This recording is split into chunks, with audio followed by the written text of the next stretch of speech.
Heart beat scan ఒక్క second లోనే world class 640 slide CT scan ఇప్పుడు మీ విస్టా ఇమేజింగ్ బంజారా హిల్స్ లో. మెడికల్ ఫీల్డ్లో డెఫినెట్లీ ఇంత అడ్వాన్స్మెంట్ వచ్చిన తర్వాత కూడా మోస్ట్ కాంప్లెక్స్ డిసీజ్ అంటారు కదా క్యాన్సర్ని ట్రీట్ చేయడం. So why is it? మన సెల్స్ బాడీలో ఒక సెల్ 100 సెల్స్ లాగా అయ్యి ఆగిపోవాలి. 100 సెల్స్ అయ్యి ఆగిపోవాల్సిన చోట 1000 సెల్స్ అయిపోతుందండి. క్యాన్సర్కి కారకమైన కొన్ని జన్యువులు మనం కనుక్కున్నాం. సర్టన్ జీన్స్, స్పెసిఫిక్గా ఆ జీన్స్ ఉంటే ఆ పర్సన్లో క్యాన్సర్ వస్తుంది అని మనము చెప్పొచ్చు. బట్ సో క్యాన్సర్ అనేది కంప్లీట్గా లైఫ్ స్టైల్ డిసీజ్ అనుకోవచ్చు మనము. కొన్ని చోట్ల ఎక్కడైతే ఆస్ట్రేలియా, అంటార్క్టికా అలాంటి ఏరియాస్లో యూవీ రేడియేషన్ అనేది ఓజోన్ పొర తక్కువగా ఉండడం వల్ల ఎక్కువగా ఎంటర్ అవుతుంది ఎర్త్ మీదకి. So those people are prone to skin cancers. ఎందుకు అంటే అండ్ ఆంకాలజీలో కూడా ఈ మధ్య కాలంలో ఇమ్యూనోథెరపీ అనేది ఎక్కువగా వినిపిస్తుంది కదా sir. So what exactly is it? So immunotherapy అనేది ఏం లేదు, ఒక ఇంజెక్షన్. అది డైరెక్ట్గా చంపడం కన్నా కూడా క్యాన్సర్ కణాలని, కీమోథెరపీ అయితే డైరెక్ట్గా చంపేస్తుంది. It's chemical damage to the cancer cell. Cancer cells అనేవి ఆల్రెడీ బాడీలో ఉంటాయి. అవి దేని వల్ల ట్రిగర్ అవుతాయో ఎవరు చెప్పలేరు అంటున్నారు. సో బీట్ ఎన్వైరన్మెంట్ కానీ, మనం తినే ఫుడ్లో ఉండే పెస్టిసైడ్స్ కానీ, సో మేజర్ పార్ట్ ఏది ప్లే చేస్తుంది అనుకోవచ్చు? స్మోకింగ్ కాజెస్ లంగ్ క్యాన్సర్ అనేది మనం అందరం విన్నాం. అసలు స్మోకింగ్ చేయకుండా లంగ్ క్యాన్సర్ వచ్చిన వాళ్ళు ఉంటారు. రోజుకి 15-20 సిగరెట్ తాగి 70-80 ఏళ్ళు ఉన్న వాళ్ళు ఉంటారు. ఇండియాలో బ్రెస్ట్ క్యాన్సర్ కేసెస్ ఎక్కువ అవుతున్నాయని అన్నారు కదా. సో బ్రెస్ట్ క్యాన్సర్ కి మేజర్ రీజన్స్ ఏముంటాయి sir? One of the risk factors for breast cancer is not breast feeding. Breast feeding చేయని వాళ్ళలో బ్రెస్ట్ క్యాన్సర్ వచ్చే అవకాశాలు ఎక్కువగా ఉంటాయి. క్యాన్సర్ కి కూడా మెడికేషన్ ఉంది. ఫార్మసిటికల్ కంపెనీస్ ఏంటంటే వాటిని రిలీజ్ చేయరు, they making money out of it అన్నట్టుగా some conspiracy around this. So దాన్ని తొక్కిపెట్టడం వల్ల వాళ్ళకి ఏం రావచ్చు? యాక్చువల్లీ రిలీజ్ చేస్తేనే ఇంకా తెలుసు అనమాట.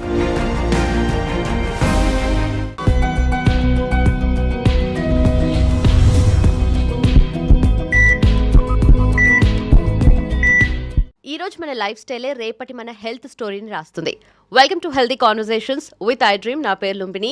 ఈరోజు మన హెల్త్ సిరీస్లో భాగంగా we're talking to an oncologist. So బేసిక్గా ఇంత మోడర్న్ మెడిసిన్లో ఇంత డెవలప్మెంట్స్, ఇంత అడ్వాన్స్మెంట్స్ అయిన తర్వాత కూడా cancer is considered as a most complex diseases to be treated. ఎందుకలా? అండ్ మన బాడీలో మన ఓన్ సెల్సే మనకి అగేన్స్ట్గా ఎందుకు ఫైట్ చేస్తాయి? సో వీటన్నిటి గురించి క్లియర్గా తెలుసుకుందాం. అండ్ క్యాన్సర్ గురించి సింపుల్ టు కాంప్లెక్స్ టాపిక్స్ అన్ని డిస్కస్ చేద్దాం. ఈరోజు మనతో పాటు ఉన్నారు consultant medical oncologist doctor Srinath Bharadwaj గారు. Let's talk to him. Hello, sir. Hello. How are you doing? Thank you. I'm doing good. How are you? I'm great, sir. Thank you for having me here. Yeah, so happy to have you on the show. And first of all, medical ఫీల్డ్లో definitely ఇంత advancement వచ్చిన తర్వాత కూడా most complex disease అంటారు కదా క్యాన్సర్ని treat చేయడం. So why is it? So disease కూడా ఇవాల్వ్ అవుతుంది. Right. So as we're evolving and trying to conquer it, అది కూడా it is finding new ways to come back and affect us. So it is a complex disease from the beginning. ఎందుకు అంటే మన cells బాడీలో దానంతట అవే పెరుగుతాయి, అంటే దే కీప్ రీజనరేటింగ్ అనమాట. So there will be some division where ఒక సెల్ 100 సెల్స్ లాగా అయ్యి ఆగిపోవాలి. ఓకే. సో దట్స్ హౌ ఇప్పుడు హెయిర్, ఫర్ ఎగ్జాంపుల్, హెయిర్ పడిపోతూ ఉంటుంది, మళ్ళీ కొత్తది వస్తుంది. సో ఎంతవరకు రావాలి అనేది already there is a genetic program going on. So ఆ జెనెటిక్ ప్రోగ్రాంలో కనుక ఏదైనా తేడాలు వస్తే that is when it becomes a cancer. అంటే 100 సెల్స్ అయ్యి ఆగిపోవాల్సిన చోట 1000 సెల్స్ అయిపోతుంది అనుకోండి. So that's how cancer develops. Okay. So that's the complexity and all the genetic language what the cells talk is the actual complexity which we're trying to understand. Okay. So ఒకప్పుడు cancer వచ్చిందంటే it's like death sentence, ఇంకా అయిపోయింది life, ఇక్కడతో full stop అని అన్నట్టుగా ఉండేది. Past 2 decadesగా చూస్తుంటే అది చేంజ్ అవుతూ వస్తుంది కదా. సో ఈ రీసెంట్ డెవలప్మెంట్స్ ఏం జరిగాయి సార్? సో రీసెంట్ డెవలప్మెంట్స్ అంటే ఒకటి, కొత్త మందులు చాలా మటుకు రీసెర్చ్ చేసి మనము we're getting those medicines to work against the cancer, అదొకటి. 2, అర్లీ డిటెక్షన్ కోసము స్క్రీనింగ్ ఎక్విప్మెంట్ కానీ కొంతమేర స్క్రీనింగ్ టెస్ట్ ఇప్పుడిప్పుడే రీసెర్చ్ జరుగుతోంది. 2, we're also looking at lot of formats in the radiation technology and robotics in surgery. Okay. So these are the advancements per se. But ఇప్పటికీ యాక్చువల్గా రాని advancement ఏంటంటే ఏం చేస్తే రాకుండా ఉంటుంది అనేది ఎవరికి తెలియదు. సో ఎక్కువగా రీసెర్చ్ అంతా కూడా ట్రీట్మెంట్ ఎట్లా చేయాలా, సైడ్ ఎఫెక్ట్స్ ఎట్లా తగ్గించాలా, లాంజివిటీ ఎట్లా పెంచాలా, ఈ 3 ఆస్పెక్ట్స్ మీద తిరుగుతూ ఉంది తప్ప ఇప్పటికీ చాలామందికి నాకు ఎందుకు వచ్చింది, లేకపోతే రాకుండా ఉండాలంటే మా ఫ్యామిలీ మెంబర్స్ ఏం చేయాలి, ఈ 2 ప్రశ్నలకి ఇంకా ఐ థింక్ హ్యుమానిటీ దగ్గర ఆన్సర్ లేదు ఇప్పటికైతే. రైట్. ఇప్పుడున్న జనరేషన్ వాళ్ళకి వచ్చింది అనుకోండి, నెక్స్ట్ జనరేషన్కి రాకుండా ఉండాలంటే ఏం చేయాలి, దానికి అసలు ఆన్సర్ లేదు. ఇప్పుడు నెక్స్ట్ జనరేషన్ గురించి అది వేరే టాపిక్ టోటల్గా. జనరల్గా అడిగే క్వశ్చన్ ఏంటంటే ఇప్పుడు హస్బెండ్కి వచ్చింది అనుకోండి, వైఫ్కి రాకుండా ఏం చేయాలి అట్లా అడిగే క్వశ్చన్స్కి this what I told. Next జనరేషన్ది టోటల్గా it's a different thing. Now ఇప్పుడు క్యాన్సర్కి కారకమైన కొన్ని జన్యువులు మనం కనుక్కున్నాం. దేర్ ఆర్ సర్టన్ జీన్స్, స్పెసిఫిక్గా ఆ జీన్స్ ఉంటే ఆ పర్సన్లో క్యాన్సర్ వస్తుంది అని మనము చెప్పొచ్చు. బట్ ఆ జీన్ ఉండడం వల్ల 100% వస్తుందని కూడా మళ్ళీ గ్యారంటీ లేదు. సో అగైన్ అది పెద్ద కన్ఫ్యూజన్ బేసికలీ. ఎందుకు అంటే టెస్ట్ ఉంది. సో లెటెస్ట్ సే ఒక పర్సన్ వచ్చారు, వారికి 2 పిల్లలు ఉన్నారు అనుకుందాం. ఓకే. సో వారికి క్యాన్సర్ వచ్చింది. We know that it can spread in the family like colonic cancer లాగా. సో ఇప్పుడు ఆయనకు టెస్ట్ చేస్తాం, ఆయనలో ఆ జీన్ ఉంది. పిల్లల్లో కూడా టెస్ట్ చేస్తాం, పిల్లల్లో కూడా జీన్ ఉంది. బట్ పిల్లల్లో జీన్ ఉన్నంత మాత్రాన పిల్లల్లో వస్తుందా అంటే ఎవరు చెప్పలేని పరిస్థితి. Okay. So not all jeans will express and become cancers. So ఇలా there are multiple complexities as you rightly pointed out. There's no single answer for everything. Right. So case by case మనము we have to go deep and దాని ప్రకారంగా మనము treatment కానీ advice కానీ ఇవ్వాల్సి ఉంటుంది. Okay. So viral infection కానీ లేదంటే బ్యాక్టీరియల్ డిసీజెస్ ఇవన్నీ వచ్చినప్పటికీ అంటే బయట నుండి ఏదైనా ఫారెన్ మెటీరియల్ వస్తేనే మనల్ని ఎఫెక్ట్ చేస్తుంది. బట్ క్యాన్సర్లో మాత్రమే మన ఓన్ సెల్లే మనకి అగెయిన్స్ట్గా అవుతుంది అని అంటారు కదా. అంటే ఆ సెల్ అనేది ఎందుకు అలా అవుతుంది అండ్ వాట్ వెంట్ రాంగ్ అనేది అక్కడ ఎలా తెలుస్తుంది? So it's like Yashraj spyverse movie లాగా అనమాట. So it goes rogue the cell internal program. అంటే మన మాట వినడం మానేస్తుంది బాడీ మాట, and it starts replicating. Okay. అదే ఏం ట్రిగర్ చేస్తుంది దాన్ని అసలు అది మనకు తెలీదా? తెలిస్తే ఇంకా we get to know how to stop it before it happens. Right. Okay. So అది కూడా చెప్పలేము మనం అంటారు. ఇప్పుడు యాజ్ ఆన్ టుడే మనకు ఆన్సర్ లేదు, but definitely research is focusing on that and eventually yes we might get an answer for that. Right. And also మీరు అన్నట్టుగా ఇది వచ్చిన తర్వాత ఎలా ట్రీట్ చేయాలనే దానికే మేజర్గా అన్నీ ఉన్నాయి ప్రస్తుతానికి. అంటే always any process starts from that. First we prepare our cells how to defend, and first మనం కొంచెం సెటిల్ అయిన తర్వాతనే we try to attack. So that is the usual mind set with which we face a lot of problems. So in the same way ఇప్పుడు research అంతా కూడా ఎక్కువగా treatment ఓరియంటెడ్గానే ఉంది. Right. So prevention ఓరియంటెడ్గా research అనేది start అయింది డెఫినెట్గా, but we don't have concrete results to tell that ఇది చేస్తే ఇది ఆగుతుంది, ఇది చేస్తే క్యాన్సర్ రాకుండా ఉండొచ్చు అని చెప్పడానికి లేదు. The general lifestyle advisers మనందరం వింటూనే ఉన్నాం ఫ్రమ్ సెవరల్ సోర్సెస్. సో అదే ప్రస్తుతానికి we have to follow. There is nothing specific against cancer. Right. And also దీంట్లో కూడా చాలామంది ప్రివెంటివ్ లెవెల్లో మీరు అన్నట్టుగా ఇప్పటికీ కాంక్రీట్ రిజల్ట్స్ లేవంటున్నారు. బట్ అగైన్ కొంతమంది ఏంటంటే దీనికి ప్రివెన్షన్ కన్నా ముందు first of all early screening అంటారు కదా. సో ఎర్లీ స్క్రీనింగ్ చేస్తే మనం దాన్ని ఏమైనా ఆపొచ్చు, లేదంటే ముందే మనకు ప్రివెన్షన్ అనేది టోటల్గా రాకముందు ఏదైనా చేయొచ్చా అనే subject.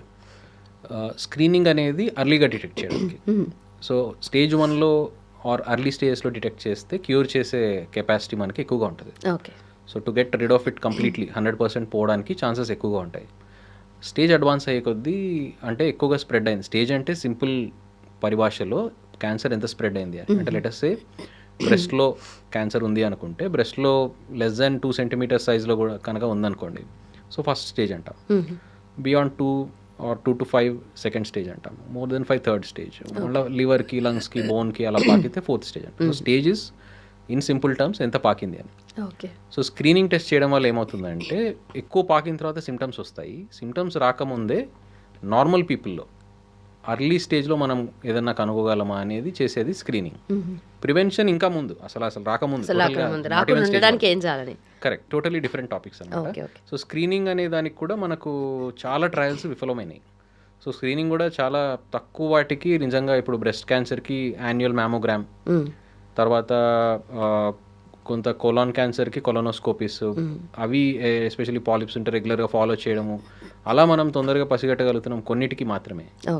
But majority of the క్యాన్సర్స్కి మళ్ళీ స్క్రీనింగ్ అనేది ఎక్కువ శాతం రిజల్ట్ ఇవ్వలేదు.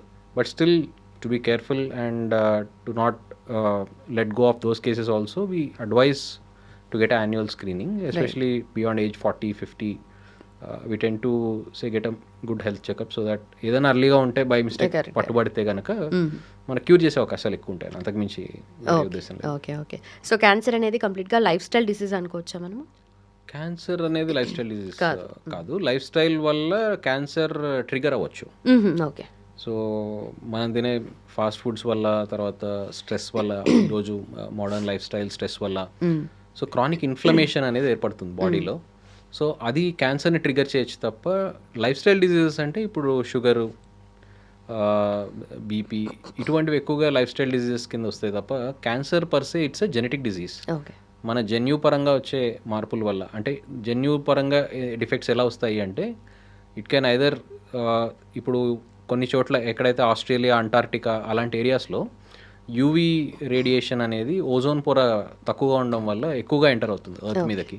So those people are prone to skin cancers. ఎందుకు అంటే ఆ యూవీ లైట్ ఏదైతే ఎంటర్ అవుతుందో సన్ నుంచి, దట్ డ్యామేజెస్ ది స్కిన్ సెల్స్లో డిఎన్ఏ అనమాట.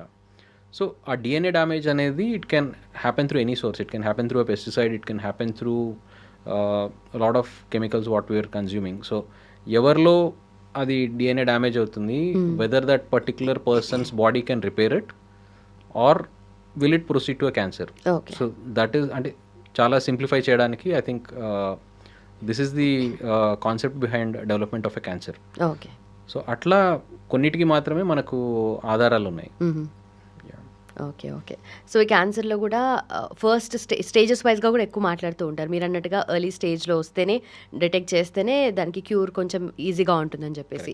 బట్ కొన్ని సిమ్టమ్స్ చూపించవు కదా, సో సైలెంట్గా లోపలే డెవలప్ అవుతూ ఉంటుంది కదా. సో దాన్ని మీరు ఎలా ట్రీట్ చేస్తారు? అంటే అదొక ఛాలెంజ్ కదా మీకు అసలు. That's a big challenge. అది అడ్రస్ చేయడానికి కూడా చాలా కష్టం. ఎందుకు అంటే ఇప్పుడు లోపల సైలెంట్గా పెరుగుతోంది, సో పేషెంట్ మన దగ్గరకు వచ్చే అవకాశం లేదు.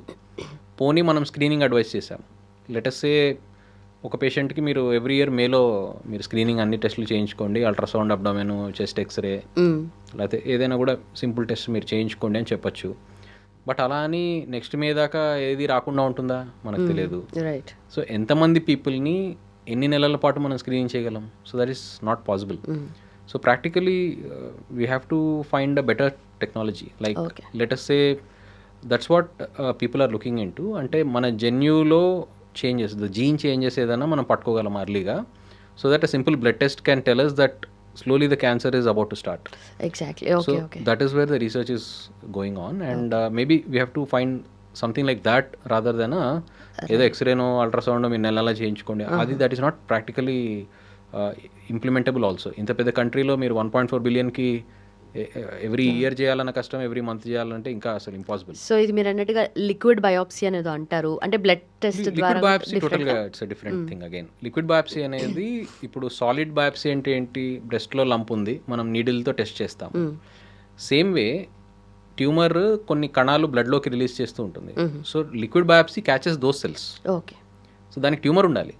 అగైన్ ట్యూమర్ స్టార్ట్ అయ్యే ముందు దాన్ని డిటెక్ట్ చేయడానికి వాడలేము. Okay okay. ట్యూమర్ ఉన్నదాన్ని ఒకవేళ మనం నీడిల్ ఎందుకైనా కారణాల చేత, రీసెంట్గా we had a patient of lung cancer. So ఆయనకి ఏంటంటే క్యాన్సర్ కొంచెం అడ్వాన్స్డ్గా ఉండడం వల్ల రక్తనాళాల్లో బ్లడ్ క్లాట్స్ ఏర్పడ్డాయి. So his bleeding parameters got affected. అంటే క్యాన్సర్లో అది కొంత కామన్గా చూస్తూ ఉంటాము కొంతమందిలో, not really common, but yes we do keep seeing such cases. So అప్పుడు ఆయనలో కొన్ని టెస్టులు చేస్తే బయాప్సీ ముక్క గనక నీడిల్ పెట్టి తీస్తే బ్లీడింగ్ అయ్యే అవకాశం ఎక్కువగా ఉంది అని మనకు అర్థమైంది.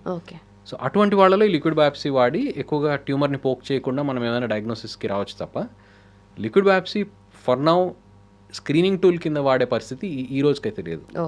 But that is what I foresee. అంటే అటువంటి టెస్ట్ ఏదైనా డెవలప్ అయితే తప్ప నిజంగా మనం క్యాన్సర్ని రాకముందే పసిగట్టగలమా అనేది, అంటే ఈ స్కాన్లతోటి వాటితోటి అవదేమో అనేది నా పర్సనల్ అభిప్రాయం. Okay okay. సో ఇందాక మీరు మెన్షన్ చేసినట్టుగా ఫర్దర్గా ఇప్పుడు ఫర్ ఎగ్జాంపుల్ ఈ జనరేషన్లో ఒక వారికి వచ్చింది అనుకోండి, అందరికీ ఎట్లాగో స్క్రీనింగ్ చేయలేం కదా, ఎవ్రీ ఇయర్ సజెస్ట్ చేసినా వాళ్ళు చేయించుకోకపోవచ్చు, ఒకవేళ చేసినా కూడా అది బయటపడకపోవచ్చు కదా. సో వంశపారంపర్యంగా వచ్చే క్యాన్సర్, ఇది స్పెసిఫిక్గా చెప్పాలంటే నెక్స్ట్ జనరేషన్ గురించి మీరు అడిగారు కాబట్టి, వంశపారంపర్యంగా వచ్చే క్యాన్సర్కి ఫస్ట్ ఎవరైతే క్యాన్సర్ పేషెంట్ ఉన్నారో వారిలో ఒక బ్లడ్ టెస్ట్ చేస్తాం. సో దాంట్లో స్పెసిఫిక్ జీన్స్ ఏదైనా, ఆ పర్టికులర్ క్యాన్సర్ కారకమైన జీన్స్ ఏదైనా ఉన్నాయా లేదా చూస్తాం ఫస్ట్. అది ఆయనలో ఉంటే గనక that is the nodal case. So next వారి పిల్లల్లో అదే టెస్ట్ రిపీట్ చేస్తాము. నేను మళ్ళీ ఇందాక కూడా అదే మెన్షన్ చేశాను, వారిలో పోనీ ఆ జీన్ వస్తుంది రాదు, రెండే రిజల్ట్స్ ఉంటాయి. వచ్చిందనుకోండి, వచ్చినా కూడా జీన్ ఎక్స్ప్రెస్ అయ్యి ఆ పిల్లవాడిలో ఫ్యూచర్లో క్యాన్సర్ వస్తుందా అని చెప్పే పరిస్థితి లేదు. రైట్ రైట్ జీన్ ఉండొచ్చు కాక, కానీ అది ఎక్స్ప్రెస్ అవుతుందా అతని లైఫ్ టైంలో అనేది చెప్పడం కష్టం. ఓకే ఓకే చనిపోయే వరకు అది రాకపోయినా ఆ జీన్తో ఆయన నార్మల్గా 90 ఏళ్ళు బతికి నార్మల్గా కూడా చనిపోవచ్చు, లేదు 40 ఏళ్ళకే రావచ్చు కూడా. ఓకే, రెండు పాసిబిలిటీస్ ఉంటాయి. బట్ ఆల్రెడీ ఒకసారి వాళ్ళకి బయటపడ్డ తర్వాత నెక్స్ట్ జనరేషన్ వాళ్ళు ఇంకొంచెం ఎక్కువగా frequent checkups. Exactly. So gene ఉన్న వాళ్ళలో we suggest more aggressive screening. So అందరిలో 5 ఏళ్ళకి కొలనోస్కోపీ చేస్తే ఈయనలో సంవత్సరానికో 2 సంవత్సరాలకో చేస్తాం. Okay, so that is the only data we have as of now. అంతేగాని గ్యారంటీగా వస్తుందా రాదా ఎవరికి తెలియదు. రైట్. అండ్ ఆంకాలజీలో కూడా ఈ మధ్య కాలంలో ఇమ్యూనోథెరపీ అనేది ఎక్కువగా వినిపిస్తుంది కదా sir. So what exactly is it? So immunotherapy అనేది ఏం లేదమ్మా, ఒక ఇంజెక్షన్. అది కీమోథెరపీ లాగే ఉంటుంది. అయితే కీమోథెరపీ రిలేటెడ్గా సైడ్ ఎఫెక్ట్స్ ఉండవు. ఎందుకు అంటే it's genetically engineered molecule, monoclonal antibody అంటాము. సో ఇమ్యూనోథెరపీ ప్రధానంగా డైరెక్ట్గా చంపడం కన్నా కూడా క్యాన్సర్ కణాలని, కీమోథెరపీ అయితే డైరెక్ట్గా చంపేస్తుంది. It's chemical damage to the cancer cell. Okay. Immunotherapy ఏం చేస్తుందంటే, ఇమ్యూనోథెరపీ అనేది చాలామంది కొన్నిసార్లు నాకు లోపల, అంటే నేను బయటికి ఎక్స్ప్రెస్ చేయకపోయినా ఫన్నీగా అనిపిస్తుంది. అంటే అది ఇమ్యూన్ బూస్టరా అంటే అదేదో విటమిన్ ఇంజెక్షన్ లాగా అందరూ అడుగుతూ ఉంటారు. Actually that is not a immune booster or vitamin injection. అది ఏం చేస్తుందంటే మన బాడీలో తెల్ల రక్త కణాలు WBC వైట్ బ్లడ్ సెల్స్ అనేవి మేజర్గా క్యాన్సర్ కానీ ఎనీ అదర్ ఫారెన్ బాడీని కానీ అటాక్ చేసి చంపేస్తాయి. అందులో T సెల్స్ అనేవి మనకు చాలా ఇంపార్టెంట్.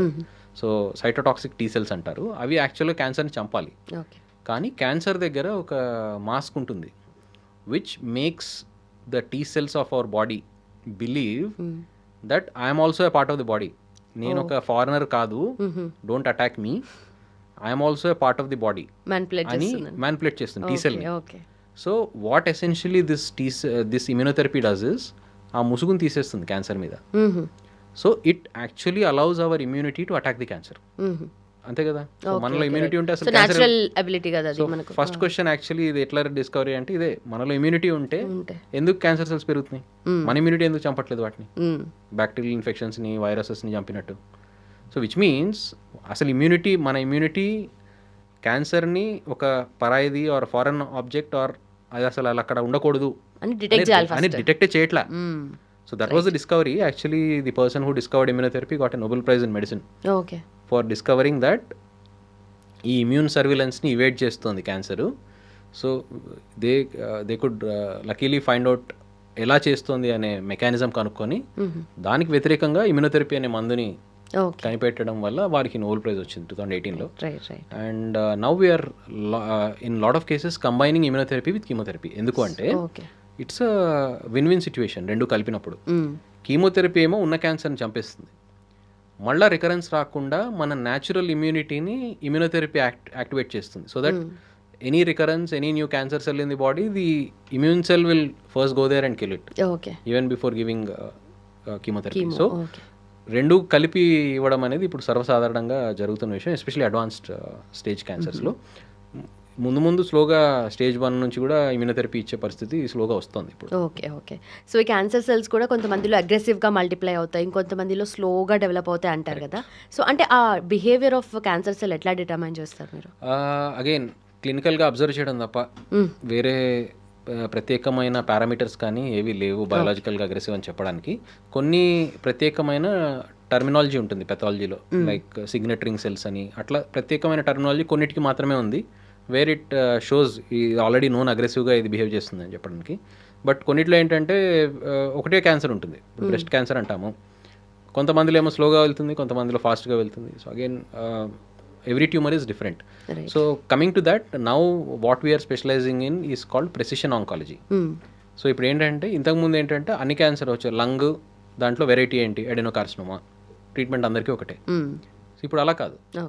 సో లంగ్ అడెనోకార్సినోమా అయినా కూడా we're taking every individual patient, doing the entire genomic analysis of the tumour. దాంట్లో ఏ మ్యూటేషన్స్ ఉన్నాయి, దాన్ని మనం దేన్ని టార్గెట్ చేయొచ్చు డ్రగ్ తోటి, ఇవన్నీ చూసి we're doing the treatments. So this no general treatment now. The treatment is highly individualised. Right. So మీరు రేడియేషన్ కాబట్టి యూజువలీ ఆంకాలజీలో రేడియేషన్ అనేది మేజర్ పార్ట్ ప్లే చేస్తుంది మేబీ ఆఫ్టర్. నేను మెడికల్ ఆంకాలజిస్ట్ అమ్మా. I do more of chemotherapies and immunotherapies. Radiation oncology అనేది separate speciality. So వారేంటంటే radiation అంటే ఎక్స్రేస్. సో ఎక్స్రేస్ తోటి క్యాన్సర్ని చంపే ప్రయత్నం చేస్తూ ఉంటారు వారు. Now in Apollo Hospitals we getting a new technology called proton therapy. So which is highly specialised therapy where the side effects are almost nil and it almost laser లాగా target చేస్తుంది tumour. So we getting that in maybe the next year or the next year okay it will start off in Apollo Jubilee Hills. Okay so precision అంటే direct just spot ని exactly. So focus చేసి yes. So not even surrounding structures కి కూడా ఎటువంటి race తగలకుండా perfect గా target చేసే technology అనమాట అది. క్రేజీ. ఇప్పటివరకు అపోలో చెన్నైలో అండ్ టాటా మెమోరియల్ హాస్పిటల్ బాంబేలో మాత్రమే ఉంది. Getting it to Hyderabad. Okay okay so normally అక్కడ ఉందనుకోండి ఆ చుట్టూ కూడా ఒకవేళ కట్ చేయాల్సి వచ్చింది అనుకోండి ఆ చుట్టూ ఉన్న పార్ట్ని కూడా కట్ చేస్తారు కదా, అంటే మేబీ ఫర్దర్గా డెవలప్ అవ్వడానికి. ఎక్స్రేస్ లో కటింగ్ ఏమి ఉండదు. వి టార్గెట్ ది ఇప్పుడు లేజర్ లాగా సర్జరీలో again surgery is a different topic, radiation is a different topic. సర్జరీలో ప్రెసిషన్ కోసం we're using robotic technology. So the robotic arms are very precise. సో దాంట్లో ఏంటంటే సర్జన్కు ఉండే హ్యాండ్ షేక్ కానీ తర్వాత ఎక్కువ పెద్ద హోల్స్ చేయాల్సిన అవసరం కూడా లేకుండా మనకు we can do a minimally invasive surgery అనమాట. So the recovery times are very quick with robotic or laparoscopic surgeries. So precision సర్జరీకి రోబోటిక్స్ ఆల్రెడీ వాడుతున్నాం, we're already there. Robotics and lab already ఉన్నాయి. రేడియేషన్కి proton is the next level of precision. సరే కీమోథెరపీలు అవి వాడడానికి మనం ఎలా జీనోమిక్ అనాలిసిస్ అవి చేసి we being more precise or we doing more targeted therapy. So everything is getting closer అంటే there is no generalization. So everything is individualized and so that's called precision oncology. That's where we're going to. Right. So AI use చేస్తున్నారు and every ఫీల్డ్లో as మళ్ళీ మెడికల్లో కూడా. So robotics అంటున్నారు కదా, అంటే ఎగ్జాక్ట్గా ఎలా యూజ్ చేస్తారు మీరు అనేది? సో రోబోటిక్ సర్జరీ గురించి I'm not the person, I'm cancer physician. But of course AI మాకు ఎట్లా ఉపయోగపడుతుంది అంటే lot of volume of data to analyse that data and to get a logical conclusion. AI తోటి మనకి క్విక్గా we get solutions with that. And also in new drug development. So new drug డెవలప్మెంట్కి కూడా lot of data needs to be analysed and all that. So ఇంతకుముందు time పట్టేది, we might get more new drugs in a quicker time with the help of AI. That's how it is helping our field specifically. Okay. So cancer cells అనేటివి already బాడీలో ఉంటాయి, అవి దేని వల్ల trigger అవుతాయో ఎవరు చెప్పలేరు అంటున్నారు. సో బీట్ ఎన్వైరన్మెంట్ కానీ మనం తినే ఫుడ్లో ఉండే పెస్టిసైడ్స్ కానీ లేదంటే ప్లాస్టిక్స్ కానీ, సో మేజర్ పార్ట్ ఏది ప్లే చేస్తుంది అనుకోవచ్చు? అగైన్ నోబడీ నోస్ బికాస్ ఇప్పుడు for example smoking causes lung cancer అనేది మనం అందరం విన్నాం, రైట్? సో అసలు స్మోకింగ్ చేయకుండా లంగ్ క్యాన్సర్ వచ్చిన వాళ్ళు ఉంటారు. రోజుకి 15-20 సిగరెట్లు తాగి 70-80 ఏళ్ళు ఉన్న వాళ్ళు ఉంటారు. So again we really don't no, everybody is exposed. So ఎవరిలో ట్రిగర్ అవుతుంది, ఏది ఎక్కువగా కాంట్రిబ్యూట్ చేస్తుంది అనేది కూడా we really don't have any concrete data as of now. Right. So overall ఇండియాలో ఎక్కువగా మెజారిటీ ఆఫ్ ద పాపులేషన్కి వచ్చే క్యాన్సర్ ఏంటి sir? Breast is number 1 and అందులో కూడా Hyderabad is the capital for breast cancer. We see a lot of breast cancer cases. And మగవాళ్ళలో ఎక్కువగా especially smoking, ఈ tobacco chewing చేసే వాళ్ళు ఓరల్ క్యావిటీ క్యాన్సర్స్ ఒకటి, లంగ్ క్యాన్సర్ ఒకటి, ఇవి ఎక్కువ. అయితే ఈ మధ్య కాలంలో because we discussed about life style డిజీజా కాదా క్యాన్సర్ అన్నప్పుడు, because of the ultra processed foods, lot of sugary foods, lot of salty foods where preserved foods manam తీసుకుంటున్నాం కాబట్టి, అంటే in general we've adopted that western culture of having stored foods. Right. So వాటిలో storage కోసం we use salt, we use sometimes high quantity of sugar and all that. So ultra processed foods తోటి we're seeing a lot of young stomach and colon cancers. Okay. చాలా ఎక్కువగా incidence అనేది పెరిగిపోయింది ఇప్పుడు. So maybe that is one contributing feature which we can really talk about in this particular day. Okay. And other good thing is about the cervical cancer prevention. So government has started HPV vaccination. Right. So it's one of the very vaccine preventable cancers unna vaatilo. So I advise all of the girls and boys around age of 14 years to take it. Okay. So only HPV అంటే మిగతా వాటికి ఏమైనా మిగతా preventive వాటికి hepatitis B vaccination తీసుకోవడం వల్ల కొంతమేర liver cancer prevent చేయొచ్చు. బట్ హెచ్పివి అనేది that is the main cause for cervical cancer and penile cancers అబ్బాయిల్లో.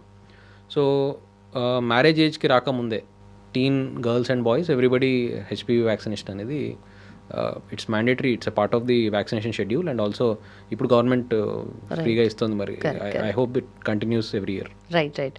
But ఒక్కొక్క కైండ్ ఆఫ్ క్యాన్సర్కి ఒక్కొక్క కైండ్ ఆఫ్ వ్యాక్సినేషన్ అంటే ప్రతి తీసుకోవడం కష్టం కదా. అలా లేదు ప్రస్తుతానికి. మేబీ ఎస్ ఫ్యూచర్లో రావచ్చు కూడా, but as of now we don't have it. Okay. So usually once cancer detect అయిన తర్వాత సర్జరీ చేయాలని డాక్టర్ సజెస్ట్ చేస్తుంటే నార్మలీ వేరే ఆల్టర్నేటివ్ మెడిసిన్ కోసం చూస్తూ ఉంటారు.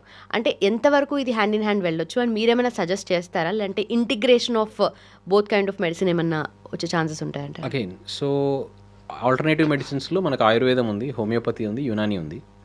అండ్ సర్టన్ ఏరియాస్లో వాళ్ళ చెట్ల మందులు లాంటివి ఇస్తూ ఉంటారు. సో నోబడీ నోస్, ఎస్పెషలీ మా ఫీల్డ్ అలోపతిక్ ఫీల్డ్లో ఉన్న వాళ్ళకి ఎవరికి కూడా వాటి మీద నాలెడ్జ్ లేదు, రియలీ స్పీకింగ్. అండ్ మాకు ట్రీట్మెంట్స్ అన్నీ we do a lot of clinical trials. మీరు కోవిడ్ అప్పుడు వినుంటారు వ్యాక్సినేషన్ ట్రయల్స్ అవుతున్నాయి అని. So we find weather treatment will work or not based on large scale clinical trials. So ఇప్పుడు ఆయుర్వేదం మందు, మా మందు అంటే కీమోథెరపీ రెండూ కలిపి చేసిన ట్రయల్స్ లేవు. So I really don't no. But what do you think అదేమన్నా ఇంటిగ్రేట్ చేసి అలా ఏమన్నా ఇంటిగ్రేట్ చేయడానికి ది ఆయుర్వేదం వాళ్ళు మేము కలిసి పని చేయాలా? I really don't know if that is possible. Everybody will work together or not. రెండు లార్జ్ స్కేల్లో మనము క్లినికల్ ట్రయల్ చేయాలి. క్లినికల్ ట్రయల్ ఎందుకు చేయాలి అంటే ఇట్ టెల్స్ అస్ వెదర్ ఈ మెడిసిన్ బై ఛాన్స్ వర్క్ చేయట్లేదు కదా, దానికి రెప్లికబిలిటీ ఉండాలి. అంటే ఇప్పుడు నేను ఒక బీపీ ట్యాబ్లెట్ ఎక్స్కి ఇచ్చినా, వైకి ఇచ్చినా, జెడ్కి ఇచ్చినా అందరికీ బీపీ తగ్గాలి. ఎక్స్కి ఇచ్చాను తగ్గింది, వైకి ఇచ్చాను తగ్గట్లేదు, జెడ్కి ఇచ్చాను తగ్గట్లేదు. So it's a chance effect. Okay. So clinical trials ఎందుకు చేస్తారు అంటే to establish the reproducibility of results. So అది ఆయుర్వేదానికి ప్రస్తుతానికి లేదు డేటా, ఆర్ కాంబినేషన్కి లేదు. ఓకే. సో అది ఇంటిగ్రేట్ అవుతుందా అంటే I don't have an answer. I think that has to be taken at a very bigger level a decision. So అట్లా అందులో ఏంటంటే వాళ్ళు ఆ కాంపౌండ్స్ ఏది వాడతారు అది కూడా we have no idea. Okay. So ఇప్పటివరకు చూసింది ఏంటంటే క్లినికల్ ప్రాక్టీస్లో చాలామంది పేషెంట్స్ చెప్పకుండా ఇది అది కలిపి తీసుకుంటారు. కొంతమంది అడుగుతారు తీసుకోవచ్చా అని. నేను చెప్పే ఆన్సర్ ఏంటంటే the answer is exactly we don't know what it is. So ఆ కాంబినేషన్లో రెండు కలిసి పనిచేసి క్యాన్సర్ని చంపేయగలిగితే వీఆర్ అట్ అన్ అడ్వాంటేజ్. అలా కాకుండా ఒకదానికొకటి అగేన్స్ట్గా కనుక పనిచేస్తే, ఎందుకంటే it's ultimately a chemical concoction. So రెండు కలిపి ఒక కెమికల్ రియాక్షన్ అవుతుంది బాడీలోకి వెళ్ళాక. ఆ రియాక్షన్ క్యాన్సర్ని చంపేస్తే మనకు ఫేవరబుల్గా ఉంటుంది. ఓకే. ఆ రియాక్షన్లో ఒకవేళ రెండు న్యూట్రలైజ్ అయిపోయినాయి అనుకోండి మెడిసిన్స్, అది పనిచేయదు, ఇది పనిచేయదు. అప్పుడు so what I tell is allopathic medicine అనేది ప్రస్తుతానికి తీసుకోండి, దాని మీద మనకు రిజల్ట్స్ రావట్లేదు, ఆర్ 2-3 లైన్స్ మనం ట్రై చేసాము డిఫరెంట్ టైప్స్, దాంతో రిజల్ట్స్ రావట్లేదు, then you are free to choose whatever you want. Right. So that is how I tell my patients. ఎందుకు అంటే we really don't know what is the, అంటే we're people of science. So we should have evidence that it has worked previously. Right. And we should have confidence that we can use it again. So అది ఆయుర్వేదంలో ప్రస్తుతానికి లేదు. Okay. So రెండు important కాబట్టి అప్పుడు very important. So అందుకని evidence లేకుండా మనము మాట్లాడడం కరెక్ట్ కాదు. ఓకే. సో క్లినికల్ ట్రయల్స్ అంటున్నారు కదా, సో ఆ స్టేజ్లో మెడిసిన్ ఉన్నప్పుడు అంటే ఏం చేస్తారు అసలు క్లినికల్ ట్రయల్స్లో? సో ఫస్ట్ క్లినికల్ ట్రయల్ ఎక్కడ స్టార్ట్ అవుతుంది అంటే మెకానిజం. ఇప్పుడు షుగర్ తగ్గించాలి అంటే ఫర్ ఎగ్జాంపుల్, సో ఎట్లా తగ్గించాలి, దాన్ని ఇప్పుడు మనకి ఇన్సులిన్ అవసరము. సో ఇన్సులిన్ ఎక్కడి నుంచి మనం డిరైవ్ చేసుకోవచ్చు. సో అది అక్కడ నుంచి స్టార్ట్ అవుతుంది అనమాట. సో అక్కడ నుంచి ఫస్ట్ డ్రగ్ని ఐడెంటిఫై చేయడము, కెమికల్ని ఐడెంటిఫై చేయడము. ఫస్ట్ ఇనీషియల్గా మనం కొంత క్రూరత్వంతో we try to on animals. So యానిమల్స్లో రియాక్షన్స్ చూస్తాం ఎట్లా ఉన్నాయి అనేది. సో డోస్ ఎంత ఉంది, ఎంతతో సైడ్ ఎఫెక్ట్స్ వస్తున్నాయి అనేది. Then they slowly bring it on to humans. So హ్యూమన్స్లో ఇనీషియల్గా phase 1, phase 2 స్లోగా కొంతమంది మీద ప్రయోగం చేస్తూ ఉంటారు. డోస్ పెంచుకొని చూడడము, ఏ డోస్లో ఆ ఎఫెక్ట్ వస్తుంది. ఓకే. అక్కడ నుంచి phase 3 అంటే లార్జ్ స్కేల్ పీపుల్ మీద. That again shows reproducibility in the results. Okay. Okay. So నిజంగా ఈ మందు ఇంతమందిలో బాగా పనిచేసింది. So it is now fit to be used in the society అని చెప్పి మనకి రెగ్యులేటరీ బాడీస్ ఉన్నాయి. ఓకే. మనకి drug controller general of India అని, యూఎస్కి యూఎస్ఎఫ్డిఏ అని. సో వీళ్ళందరూ మనకి అప్రూవల్స్ ఇస్తారు based on the data produced by the researchers or the pharma companies. Okay. So that is how scientifically we prove that ఈ particular కండిషన్లో ఈ మందు వాడితే ఈ రిజల్ట్ వస్తుంది అనేది. సో రిప్రొడ్యూసిబిలిటీ ఆల్రెడీ మనకి ఎవిడెన్స్ ఉంటుంది. ఓకే. సో ఏ మంది అయినా కూడా ఎవిడెన్స్ ఉన్నవే వాడాలి. రైట్. సో అనిమల్స్ మీద అయితే డెఫినెట్లీ టెస్ట్ చేసిన తర్వాత ఫస్ట్ పేషెంట్స్ మీద టెస్ట్ చేస్తారంటే ఇలా మధ్యలో ఇంకేదో నార్మల్ హ్యూమన్స్ మీద టెస్ట్ చేస్తారు, దట్ ఫిజియలాజికల్ ఎఫెక్ట్ అవుతుందా లేదా అనేది. అంటే నార్మల్ హ్యూమన్స్ ఎవరు మళ్ళీ అంటే అట్లా కాదు. ఇప్పుడు నార్మల్ హ్యూమన్ అంటే క్లినికల్ ట్రయల్లో పార్టిసిపేట్ చేయడానికి విల్లింగ్నెస్తో కొంతమంది ఉంటారనమాట. We take a consent. Okay. So వాళ్ళలో టెస్ట్ చేస్తారు. అంటే ఇప్పుడు బీపీ పడిపోతుందా లేదా ఫర్ ఎగ్జాంపుల్ చూడడానికి I need not be a hypertensive. మామూలుగా ఇచ్చి నా బీపీ తగ్గుతున్నా కూడా సో బీపీ మందు పనిచేస్తున్నట్టే. Okay. Okay. So that is our trial is initially done. Right. So ఇండియాలో బ్రెస్ట్ క్యాన్సర్ కేసెస్ ఎక్కువ అవుతున్నాయని అన్నారు కదా. సో బ్రెస్ట్ క్యాన్సర్కి మేజర్ రీజన్స్ ఏముంటాయి sir?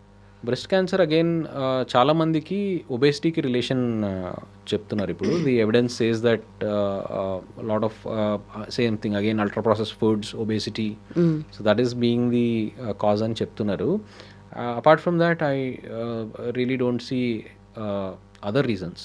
So the other reason which I can fathom is lot of women are now choosing career paths and marrying late. So చాలామంది పిల్లలే కనాలనుకోకపోవచ్చు.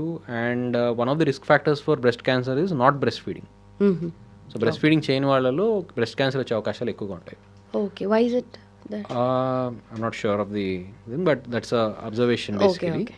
So that has been the observation. Maybe that is one of the causes these days when more women are choosing maybe not to have children because of their career or whatever it is.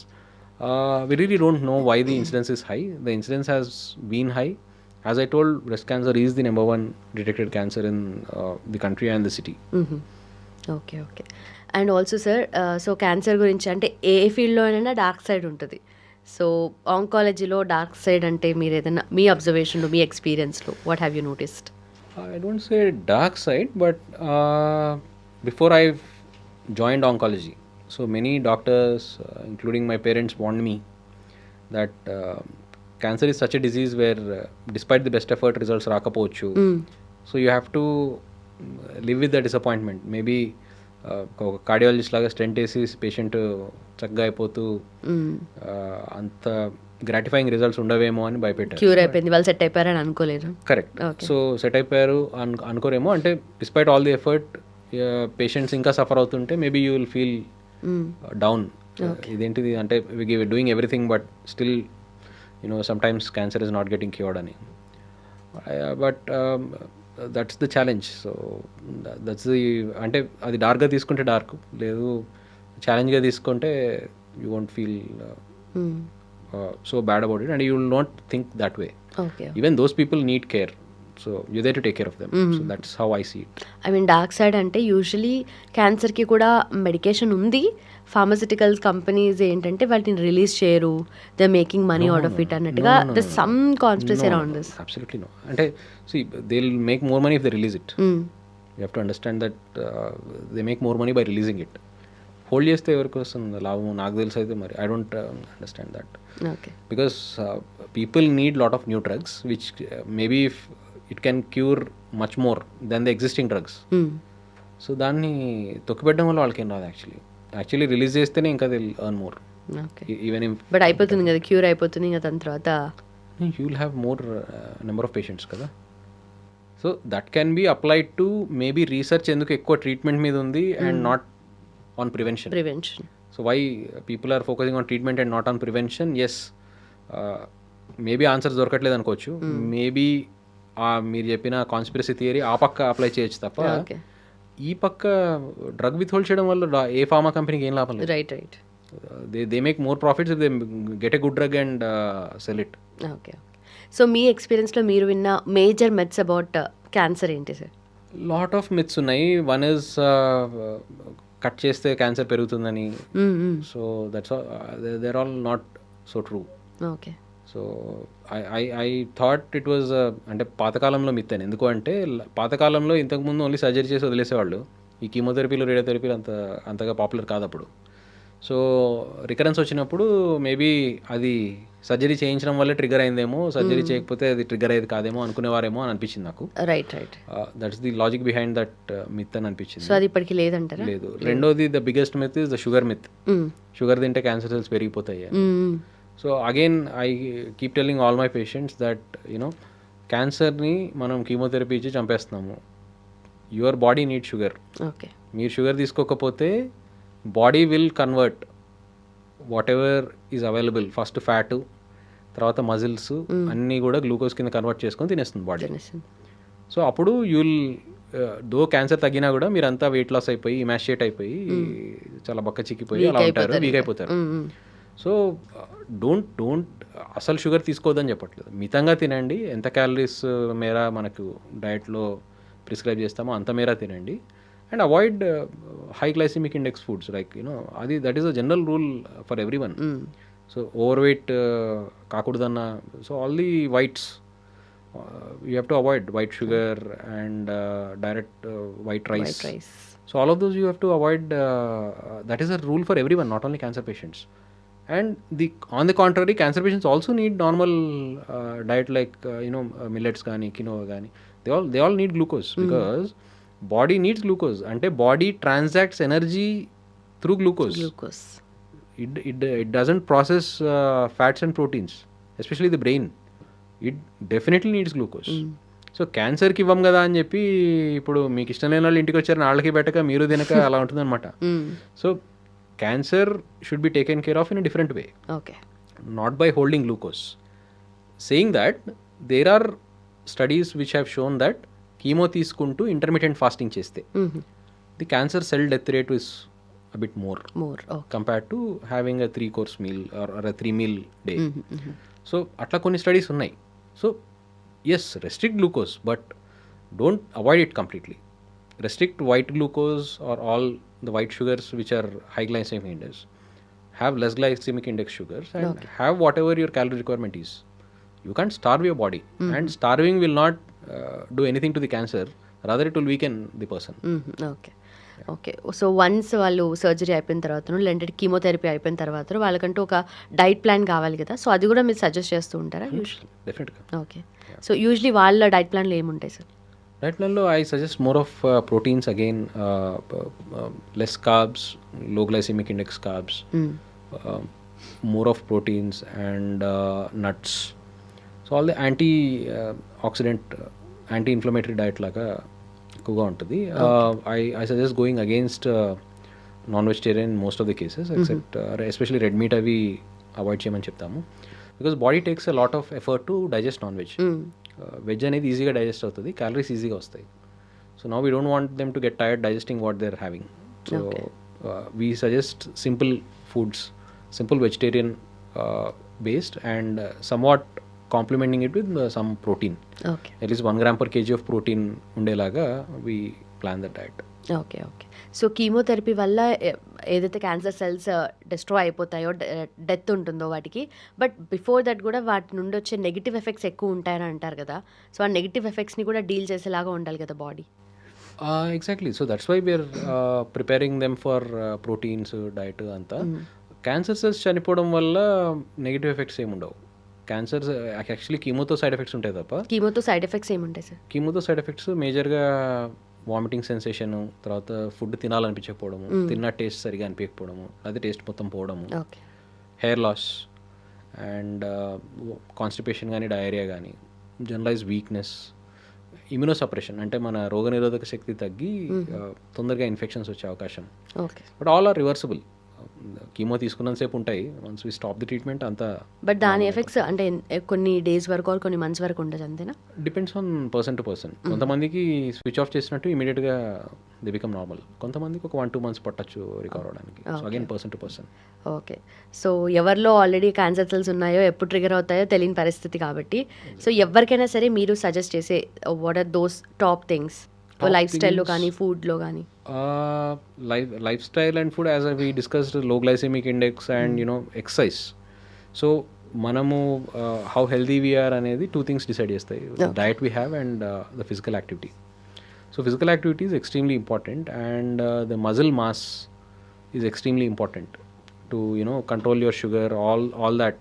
So have build more muscle, do resistance training.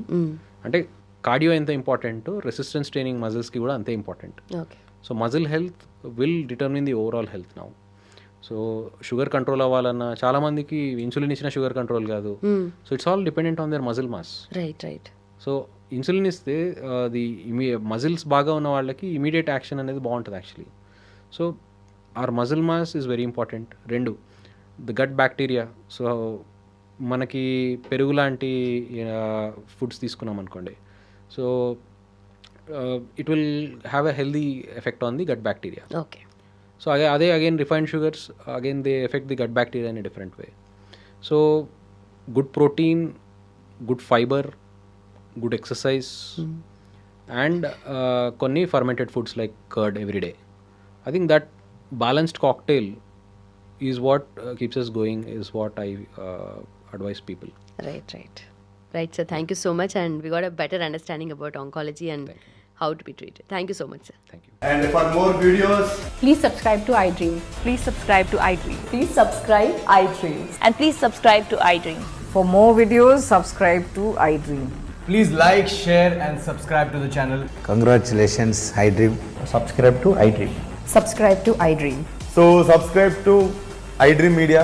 iDream team అందరికి huge congratulations. Please subscribe iDream Media. Please subscribe to iDream.